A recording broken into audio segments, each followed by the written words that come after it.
आप इस मुहिम में हैं और हम काफी देर से देख रहे हैं। अभी हम बात कर रहे हैं, हम जनता की आवाज ले रहे हैं, हम जनता के ओपिनियन ले रहे हैं, लेकिन बीच बीच में बच्चे कहीं ना कहीं भागने के लिए मजबूर हो रहे हैं, वो चीजें हैं।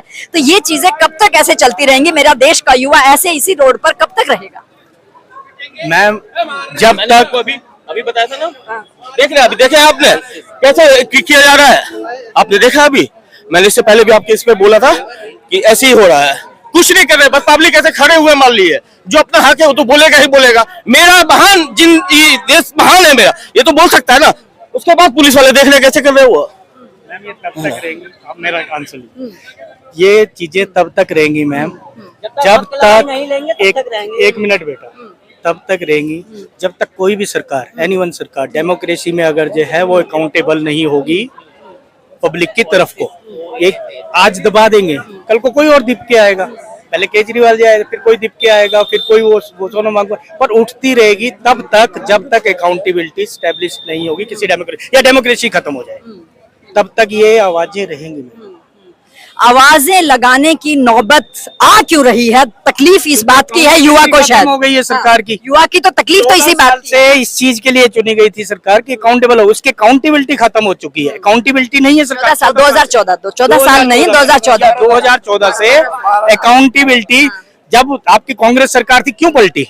अकाउंटेबल होके पलटी है, अकाउंटेबिलिटी ली ना उन्होंने, ठीक है, दिल्ली में भी बदल दिया गया। हाँ बदल दिया गया ना अकाउंटेबिलिटी, शायद मुझे लगता है मोर देन 20 स्टेट में। पर 14 साल से इस सरकार ने एक मुद्दा, मुझे एक चीज बताइए जिसके ऊपर अकाउंटेबिलिटी ली हो कि हाँ जी गलती हुई है, हमसे ये हुआ है, हम इसको ठीक करने की कोशिश करेंगे। वो अकाउंटेबिलिटी, अब एक छोटा सा मुझे बताइए कि क्यों नहीं हो रहा प्रधान जी का इस्तीफा? छोटी सी चीज है, कोई बड़ी बात नहीं है, एक को बदल के दूसरे को बदलना है, दूसरी बात, पर क्यों नहीं कर रही है सरकार? क्योंकि अकाउंटेबिलिटी शुरू हो जाएगी सरकार की। क्या हो जाएगी?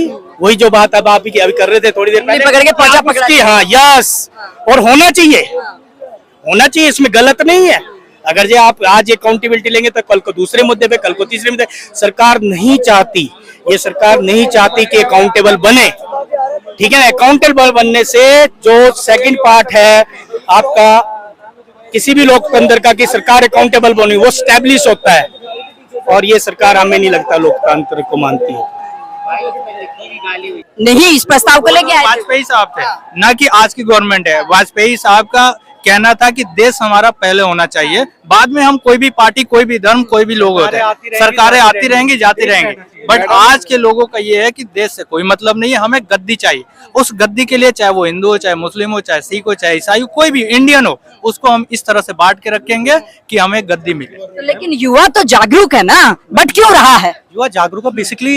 यहाँ पे जो संसद में जो लोग जाते हैं, हमारे जो डिसीजन होते हैं वो मेजोरिटी के बेसिस पे होते हैं मैम, ठीक है।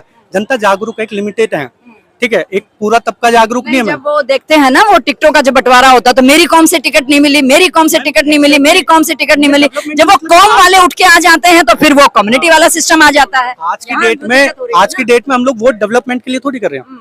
आज की डेट में ये बुरा हाल है, बेसिक मुद्दे मैम, साफ हवा पानी नहीं है हमारे पास। AQI मैं नोएडा में नोएडा में जॉब करता हूँ, ठीक है। अभी 2 महीने पहले, अभी तो बरसात हो गई, AQI फिर भी कम है, 400 से नीचे कंटिन्यूस नहीं था मैम, और हर दूसरे फोन में मैं देखता था, ठीक है।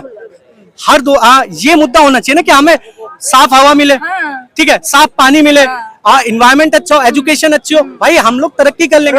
रोजगार फ्री नहीं चाहिए, रिजर्वेशन नहीं चाहिए। भाई हमें जो चाहिए, हमें बेसिक मुद्दे तो हमारे पहले क्लियर करो भाई। हमें हवा साफ पानी दे दो तो हम उसी में। आज की डेट में ऐसा हो गया, तभी ठीक रहेगी। हाँ ऐसा हो गया कि एक तरफ से तो गए, क्योंकि सरकार को मतलब नहीं है कि जनता के, मेजोरिटी के जनता के मुद्दे क्या हैं, ठीक है, उनको, और हवा पानी साफ से सब गए हम लोग, ठीक है ना। तो हम इधर के रह पा रहे ना उधर के रह पा रहे। जनता को यही समझ नहीं आ रहा कि भाई कौन सही है कौन गलत है, ठीक है। लोग इतना मैनिपुलेट करते हैं, मार्केटिंग वो करते हैं। मेन स्ट्रीम मीडिया में, पहले भी मैंने कहा, उनका सिर्फ एक नैरेटिव है, सरकार के कैसे तलवे चाट लिए जाए बस।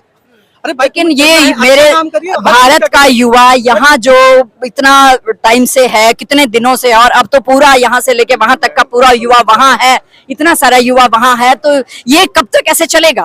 कब तक चलेगा? देखिए ये सरकार जब युवा तक भी तो परेशान हो रहा है ना बेचारा, लाइफ घर छोड़ के आ रहा है, परिवार चिंतित है। इनको ये 12 साल से तो ऐसे चल रहे हैं, इनको जागरूक होने की चलती है। अब जब वोट का समय आते हैं तो आप 5 किलो राशन एक दारू में बिक जाते हैं। गलती किसकी है? 10,000 भी तो 10,000 में। मैं आपको रियली बता देता हूँ, नितिन नवीन भाजपा के अध्यक्ष हैं, हाँ। नितिन बिहार से आते हैं। उनको 30 साल पे उनके पिताजी चलाए हैं और वो खुद चला रहे हैं। लगभग 40-45 साल से सरकार चला रहे हैं, अकेले विधायक बन रहे हैं। लेकिन आज के डेट में मात्र एक बंदा, जिसका नाम है प्रशांत किशोर, एक बंदा 10 दिन में ऐसा माहौल बना दिए हैं कि लगता है कि भाजपा के जितना भी कार्यकर्ता है वो एक सीट के लिए जा रहे हैं, जबकि एक सीट से कुछ होना जाना नहीं है। एक सीट से ना इसकी सरकार गिरेगी ना सरकार बन पाएगी। तो एक सीट के लिए हुआ है। आज जो उस विधानसभा क्षेत्र में पेंशन नहीं मिल रहा था लोगों को, काम नहीं हो रहा था, वर्षों से नाला नाली नहीं बन रही थी, आज 10 दिन में बनना शुरू हो गया। क्यों? आप जागरूक हुए हैं तब तो बनना शुरू है। तो आप अपनी रिस्पॉन्सिबिलिटी है ना।